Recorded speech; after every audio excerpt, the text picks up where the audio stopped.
ازيكم؟ في الفيديو ده هنكمل مع بعض على الكود اللي كتبناه في الفيديو اللي فات. لو لسه ما شفتوهوش يفضل تشوفه الاول، هسيب لكم اللينك في الديسكربشن تحت. ولكن سريعا كده خلينا نمشي مع بعض. احنا عملنا ايه؟ اول حاجه احنا عملنا 3 functions. اول واحده بتعمل fill للاري ب random numbers، تاني واحده بتعمل print للاري، تالت واحده بتحسب لنا السم والافريج. وكمان في اخر الفيديو كنت طلبت منكم تعملوا function رابعه، فخلينا نبدا بيها. هو الفانكشن كانت عباره عن انه بنديها value، سواء احنا اللي بنحطها او هناخدها من اليوزر. آه، فهي هتقول لنا ال value دي موجودة في الفانكشن ولا لأ، يبقى دي true or false، يعني ال type هيكون boolean. والاسم ممكن نسميها is found مثلا. اوكي، طبعا ال parameters هنديها ال array، يعني integer square brackets كده. بعدين هنديها كمان ال value اللي هي integer، وكمان هنديها ال size بتاع ال array اللي هو integer برضو. طبعا احنا اتفقنا ان احنا في البروتوتايب مش لازم نكتب اسماء، احنا بس مجرد ان احنا بنحجز اماكن للبارامترز وبس، وبنعرف الكومبايلر ان احنا في فانكشن هنكتبها بعد المين. ده التايب بتاعها وده اسمها ودي البارامترز اللي هي بتاخدها. بعد كده بقى ناخد الجزء ده اللي هو هيكون الهيدر بتاع الفانكشن بتاعتنا.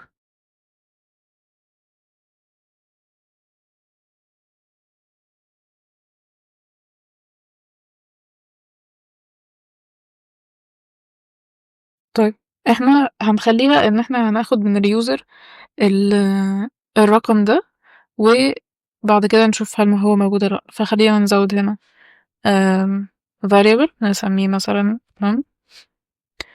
وبعد كده بعد ما ياخد السايز خلينا نسأل بقى ساعتها هو عايز رقم ايه. ف cout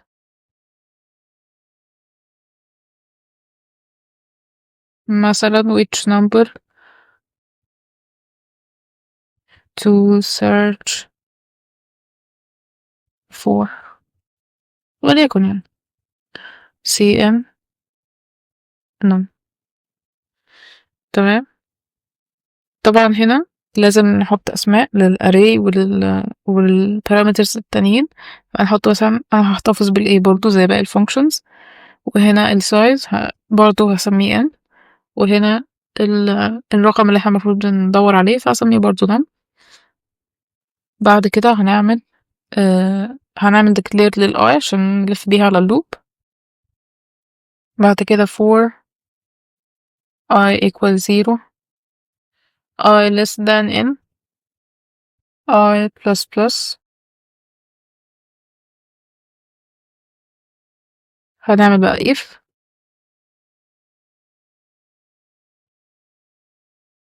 AI equal للنم اللي احنا جبناه ده return true. بعد كده بعد ما هيخلص اللوب، طبعا هنا return true، فهو كده معناها ان هو لما هيلاقي الرقم هيخرج بره الفانكشن خالص، ولكن لا يخلص اللوب كله ما لقاش الرقم ده، فهنعمل return false. تمام.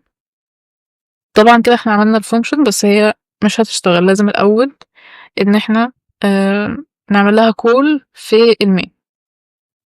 طيب احنا ممكن نعمل بالطريقة دي ان مثلا if is found ونديها الاري والin والnum. طبعا احنا ليه ممكن ان احنا نكتب الفانكشن كده جوه الكونديشن بتاع الاف، لان هي في الاخر بتريتيرن true or false، فانا المهم عندي ان يكون هنا true or false ايا كانت بقى الطريقه.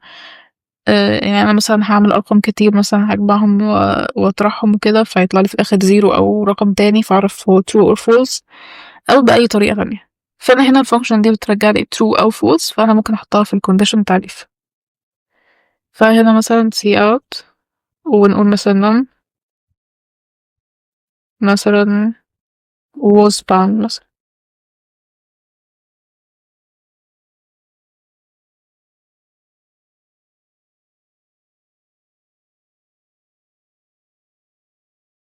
else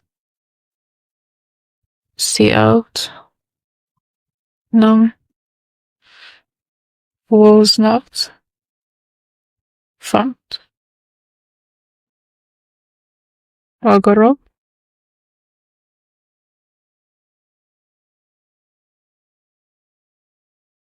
اوكي في غلط.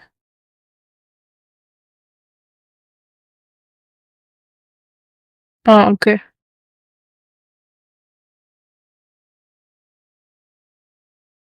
مش عارفة ايه اللي حصل اللخبطة دي، اعتقد دي السبب يعني.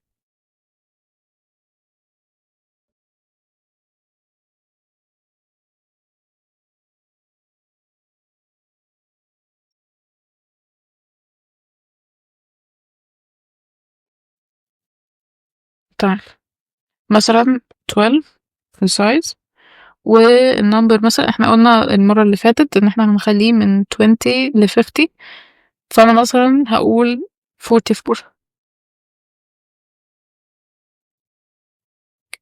44 was not found، بس عشان نسيت بس ال ENDL فدي مشكلة، ممكن نعملها see out ENDL.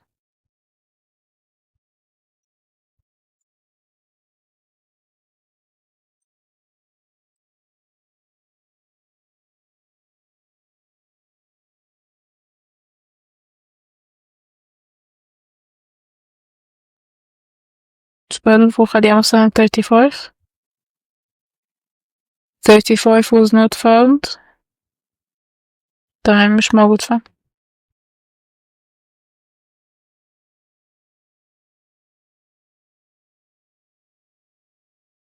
طيب مثلا 14 و 32 مثلا برضه was not found. اوكي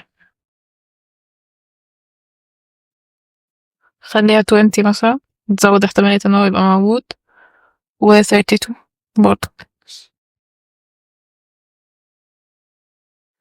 برضه was not found. طيب خلينا اجرب 44 مثلا.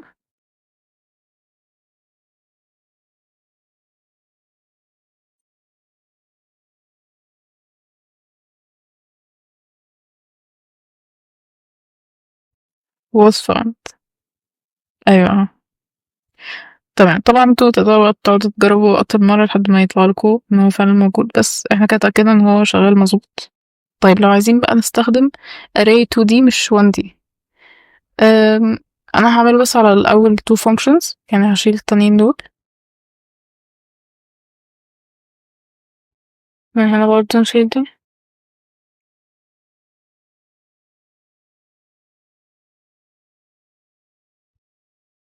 والسم برضه ده كله مش لازم.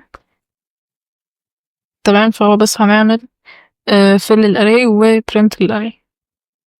طبعا هنا برضه هنا مش لازم نشيلهم لان هم خلاص ما بقاش ليهم لازمة، بس يعني نشيلهم افضل لان احنا شيلنا البروتوتايب من الاول.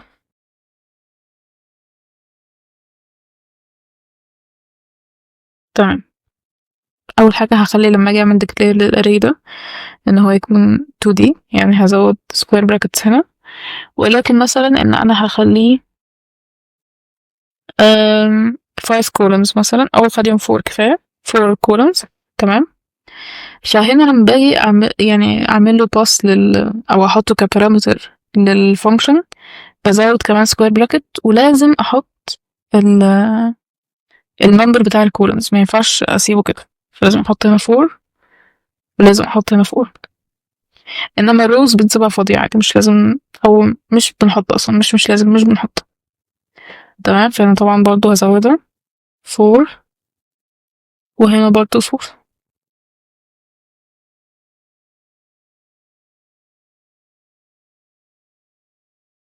بقت حاجات زي ما هي، طبعا دي برضو هنشيلها، وهنا ده خلاص ملوش لازمة الفاريبل ده. تمام طيب انا دلوقتي غيرت الاريز، تمام بقت كده 2D. طيب هل بقى اللي جوه الفانكشن ده هيختلف ولا هيفضل زي ما هو؟ طبعا هيختلف لان احنا هنا هنحتاج نفس اللوبس، اللي هو نعمل 2 لوبس جوه بعض، فمحتاجين نزود variable كمان اللي هو الj عشان نعدي مرة تانية، عشان نعدي الأول على يعني رو وجوه الرو ده نعدي على كل الاليمنتس الموجودين فيه. فهنعمل for loop تاني جوه ده باستخدام ال j بقى equal 0 j less than 4 اللي احنا طبعا هنا مثبتين الرقم و j plus plus. وهنا طبعا مش هيبقى ال element مش هيبقى بال I بس هيبقى بال j كمان فنحط هنا j. تمام كده عملنا في الاري. طيب بالنسبة بقى لان هو يعمل print فبرضو هنزود variable اللي هو ال j وهنزود loop هنا I equal 0 sorry j equal 0 j less than 4 j plus plus.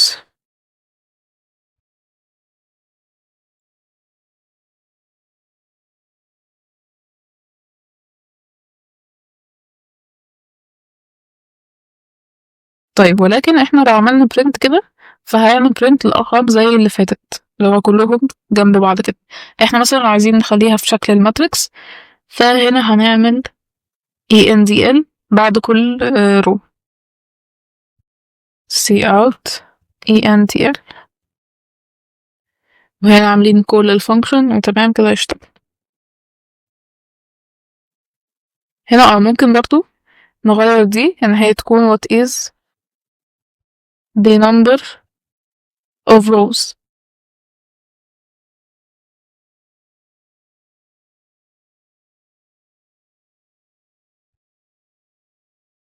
مثلا وليكن 4 برضو.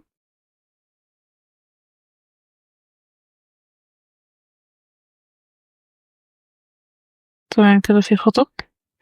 انا عملت غلطة فظيعة جدا انا هنا ما زودتش ال J. نجرب تاني خليها برضه 4.